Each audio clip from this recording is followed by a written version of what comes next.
Այսօրվա դահլիճի տեսքը ինձ մոտ հաճելի հուշեր է արթնացնում նախորդ գումարման ազգային ժողովի, ընդ որում բացարձակ այլաբանություն չկա ասածից մեջ, իրապես հաճելի հուշեր է արթնացնում, որովհետև ես կարծում եմ առանց մեր ընդդիմադիր գործընկերների մեր քննարկումները շատ ավելի բովանդակային են անցնում, բայց ես առաջարկում եմ միասին քննարկենք ինչու այսօր մի պահ մեր դահլիճում մենք քննարկումներն անցկացնում էինք միայն քաղաքացիական պայմանագրով։ Կա երկու պատճառ, երկու խմբակցությունների դեպքում։ Նախ ուժեղ Հայաստանը ինչի ստեղ չի,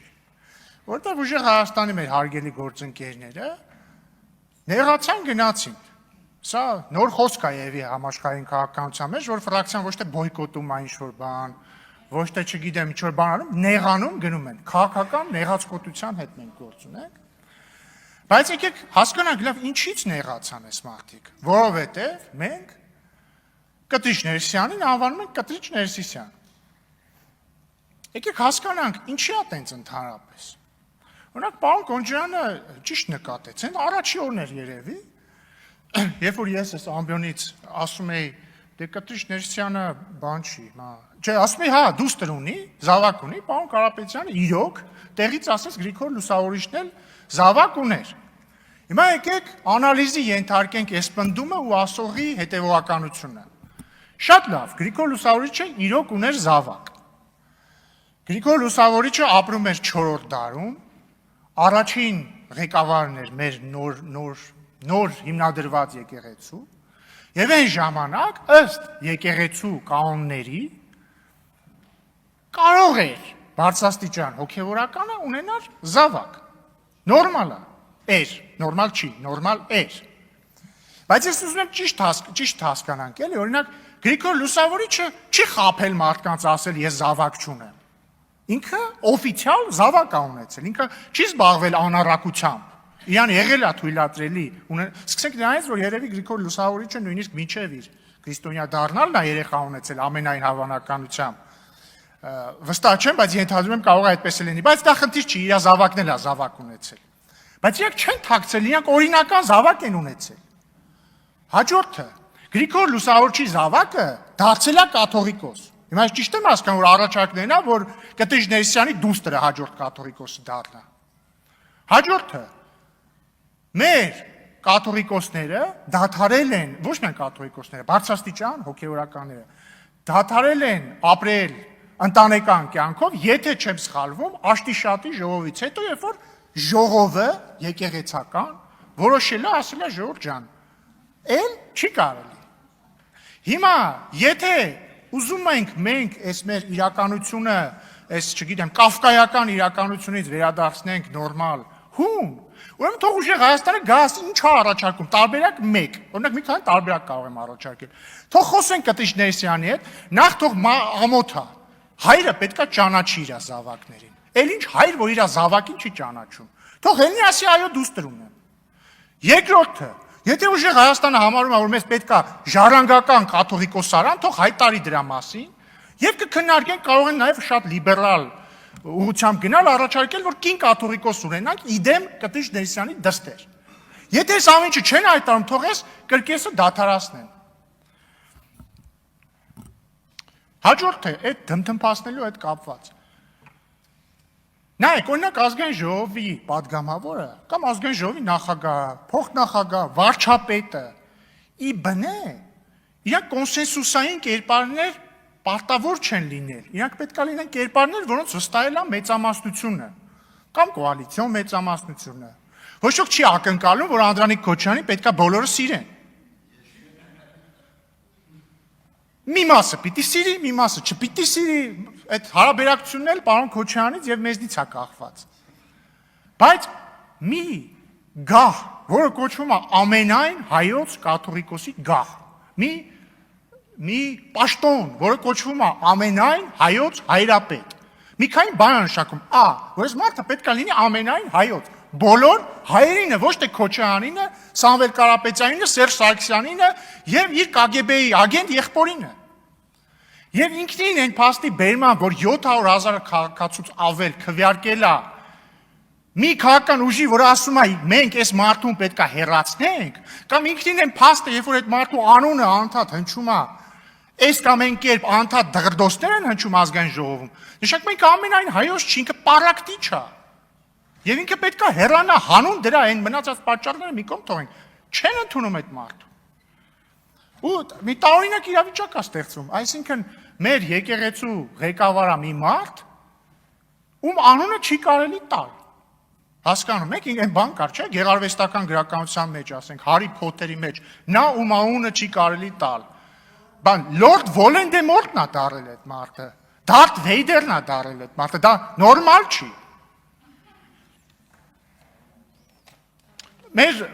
ուժեղ Հայաստանի գործընկերները ասում են, դուք վիրավորում եք մեր կրոնական զգացումները։ Կտիշ Ներսյանն է վիրավորում բոլորի կրոնական զգացումները, որովհետև ասում եմ, ոնց կարա մարդ, որը ունի զավակ եւ չի ասում, սա իմ զավակն է, համարվի պարկեշտ մարդ, հələ հոգեորական թողենք մի կողմ։ Լավ հայրը, չպետք է ասի սա իմ զավակն է։ Ինքը ոչ միայն լավ հոգեորական չի, ինքը լավ մարդ չի։ Եվ դա մեծ խնդրեմ է։ Ընդհանրապես խնդրեմ է, որ ես ավելի բարոյական մարդ եմ, քան Կտիշ Ներսյանը։ Չեք կարծում։ Ինչևէ, հարգելի գործընկերներ, վերադառնալով Հայաստան խմբակցությանը, եկել մեր հարգելի գործընկերները ստեղից ասում են դադարեցրեք վրեժխնդրությունը։ Դուք վրեժխնդիր եք, դադարեք վրեժխնդրությունը։ Ժորժ ջան, մի հատ իսկ կարող եք բացատրել հետևյալ փաստի հետ ոնց է հարաբերակցվում ձեր պնդումը արմեր վրեժխնդրություն։ Օրինակ, ըստ այսօրվա հակակոռուպցիոն կոմիտեի հրապարակած նյութի, ասում է Քոչյանն ու իր ընտանիքը, ըստ մեղադրանքի, էլի, արել են մի հատ տարածք Կասկադի կողքը։ Այդ տարածքը 2 հեկտար։ Ասում է գնել են 40 միլիոն դրամով, 40 միլիոն դրամով։ Ասում է հետո այդ տարածքը, որ 40 միլիոն դրամով առել են, փոխանակել են էլի 2 հեկտար չափսով պետական տարածքի հետ, որը վաճառել են ուշադրություն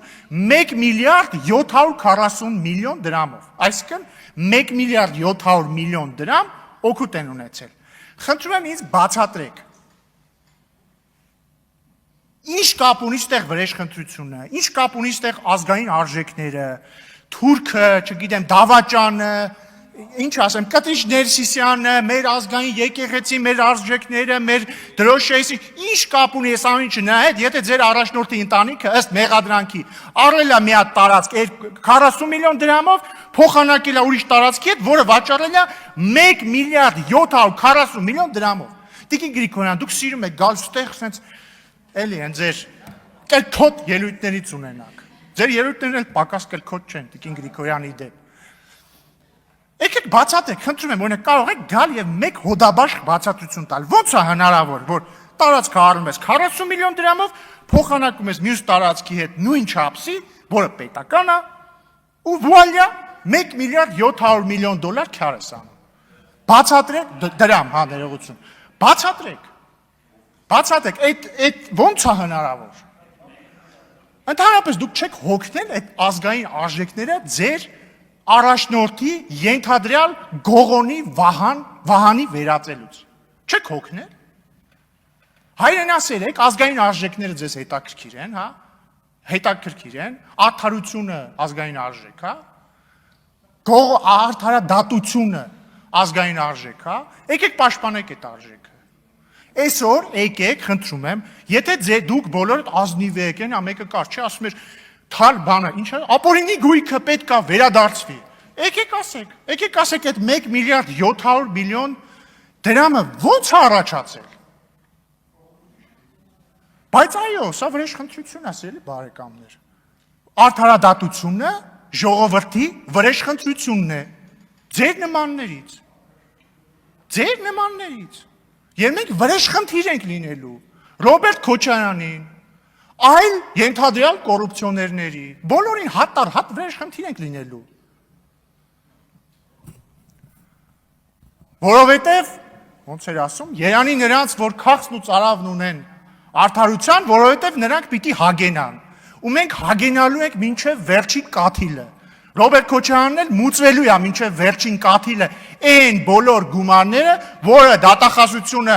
պահանջում է նրանից բռնագանձել որպես ապօրինի ձեռք բերված գույք, եթե իհարկե ապացուցի, բայց ես կարծում եմ շանսերը մեծ են, որ կապացուցի։ Շնորհակալություն։